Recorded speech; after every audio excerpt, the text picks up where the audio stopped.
तो दोस्तों नमस्कार, आप देख रहे हैं हमारा चैनल आश्चर्यजनक किंतु सत्य। आप सुन रहे हैं बाबा नीम करोली महाराज की अनंत गाथाएं। मैं आज आपको सुनाने वाला हूं कहर सिंह की कहानी।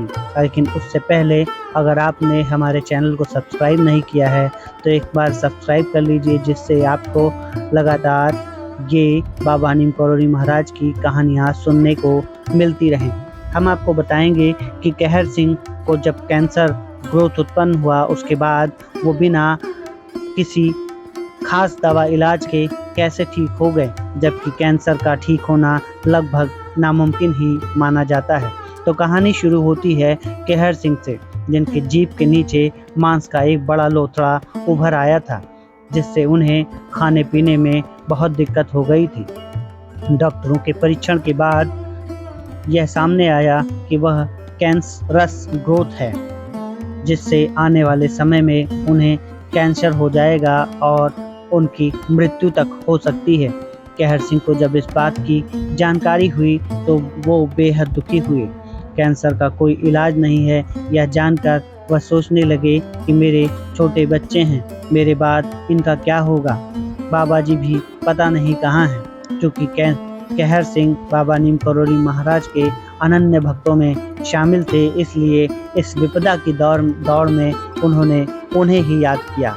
उन्हीं से वो कुछ कहना चाहते थे, लेकिन बाबा का कोई पता नहीं था, इसलिए वह मन में ही वह बात रखकर बैठे हुए थे। तभी कुछ अरसे बाद महाराज जी लखनऊ पहुंच जाते हैं, और उस दिन जब शहनशाह कोठी के पास, जो लखनऊ में गोमती नगर के किनारे थी, मेहरोत्रा जी एवं प्रेमलाल जी के साथ बाबा जी मिले, तो पहले उन्होंने दोनों को वहां से हटाने का प्रबंध किया।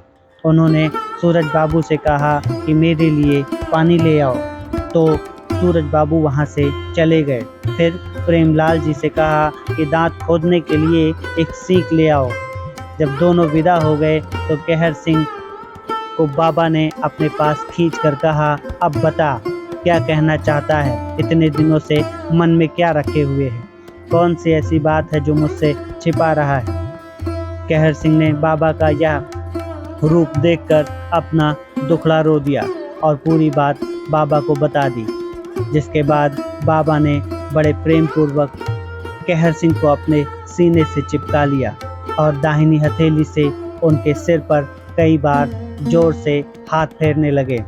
हाथ फेरने के बाद उन्होंने कहर सिंह से कहा, चिंता मत कर, जब तू भरोसा रखता है और मुझे याद करता है तो व्यर्थ की चिंता क्यों करता है।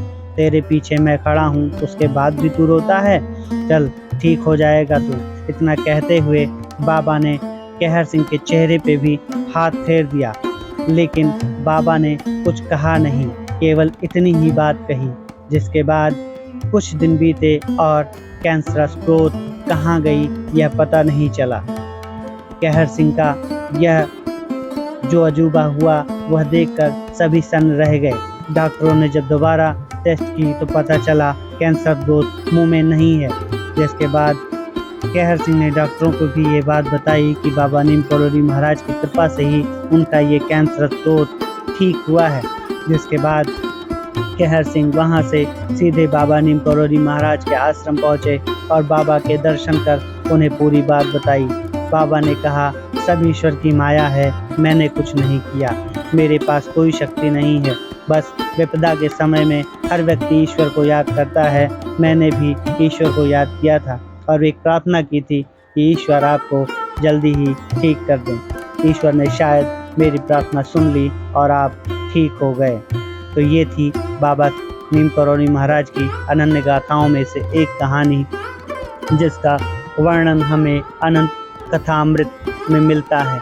तो आप हमारे चैनल को यूं ही प्यार देते रहिए, हमारे चैनल को सब्सक्राइब कीजिए, इस कहानी को ज़्यादा से ज़्यादा शेयर कीजिए। और अगर अभी तक आप बाबा नीम करोली महाराज के दर्शन नहीं किए हैं तो आप भी एक बार उत्तराखंड के नैनीताल ज़िले में पड़ने वाले बाबा नीम करोली महाराज के आश्रम में पहुँचें और वहाँ बाबा की प्रतिमा के दर्शन कीजिए। बाबा के प्रतिमा के दर्शन मान लीजिए कि साक्षात प्रभु के दर्शन हैं। बाबा नीम करोली महाराज के दर्शन पाकर हर कोई धन्य हो जाता है, बिगड़े काम बन जाते हैं, ऐसी मान्यताएं हैं। तो आप भी एक बार दर्शन के लिए अवश्य जाएं। तब तक के लिए नमस्कार, मिलते हैं फिर अगली किसी कहानी में आपके साथ।